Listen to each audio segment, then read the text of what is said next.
नाज़रीन, दुनिया त तेज़ीअ सां तरक्की करे रही आहे, पर सिंध जे शहरनि में हाणे गैस बदिरां माण्हू काठियुनि ते खाधो पचाइण ते मजबूर आहिनि। वधीक तफ़सील इरफान अली बुघियो जी हिन रिपोर्ट में।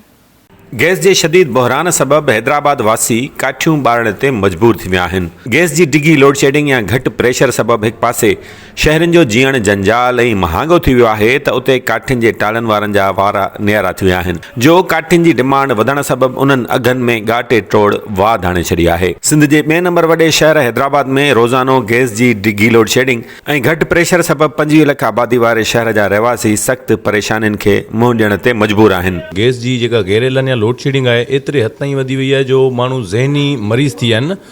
सुबुह जो जेॾीमहिल ॿार स्कूल वञनि था ओॾीमहिल गैस कोन्हे, ॾींहं जो जेॾीमहिल असां ऑफिस मां या माण्हू ॿिया ऑफिस मां पंहिंजे वापसि थी अचनि था त ओॾीमहिल बि गैस कोन्हे को। घर जा जेके लेडीज़ आहिनि ऐं उनजा मर्द आहिनि ज़हनी मरीज़ आहिनि, त असां वेंदासीं घर में गैस हूंदो गैस न हूंदो। हिकिड़ी शइ इहा त इन गैस जी जेका गैर एलानिया लोड शेडिंग आहे इन जे करे ग़रीब तबिको अमीर खे को फ़र्क़ु कोन्हे को। ग़रीब तबिको ऐं मिडिल क्लास फैमिली जेका आहे उहा सभिनि खां वॾी मुतासिर थिए थी। उहो इन लाइ थिए थी जो गैस केॾीमहिल बि कोन्हे, अर्जेंटली उन्हनि खे होटल मां मानी ॿारनि खे बचनि खे, जेको ऑफिस मर्द माण्हू वञे थो उनखे मानी खाराइणी पए थी। अर्जेंट बेसिस ते होटल तां मानियूं घुराइनि था, उन सां तबियत अलॻि ख़राबु थिए थी, महीने जो बजट अलॻि ख़राबु थिए थो। न को ॿार जी थी मानी ठहे, न को ॿी ॿार वीचारा बुख त परेशान हुतां अचनि रड़ियूं कनि, वरी वञनि होटल तां वठियो अचनि से मानी वणेनि नथी। हुकूमत इहो था चवणु चाहियूं था असांजे बचे गैस त ॾियो।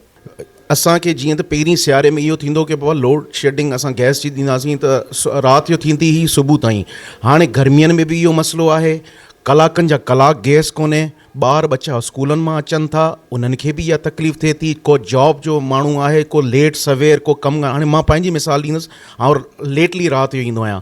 मूंखे तक़रीबन 1.5 साल थी वियो आहे, मूं थधी मानी जे सिवा कुझु बि कोन्हे खाधो, छो कि घर वारा ठाहिनि था, ओवन में असां गरम था कयूं, असां बि टैक्स पे था कयूं जीअं ॿिया इंडस्ट्राइल्स आहिनि। त असांजो बि इहो ई हक़ूक़ आहे कि असांजा ॿार बच्चा बुखिया या जेको जॉब वारा माण्हू उहे बुखिया घर मां छो वञनि, छो असांखे इहो फैसिलिटी, इहो बेसिक नीड्स आहिनि। हैदराबाद में गैस जे शदीद बहरान सबब हिकु तरफ़ आम शहरी सख़्तु मुश्किलात जो शिकार आहिनि, त उते मुख़्तलिफ़ सनतूं, होटलूं ऐं बाहि ते भाड़ींदड़ कारोबार पिणु तमामु घणो मुतासिर थी रहिया आहिनि।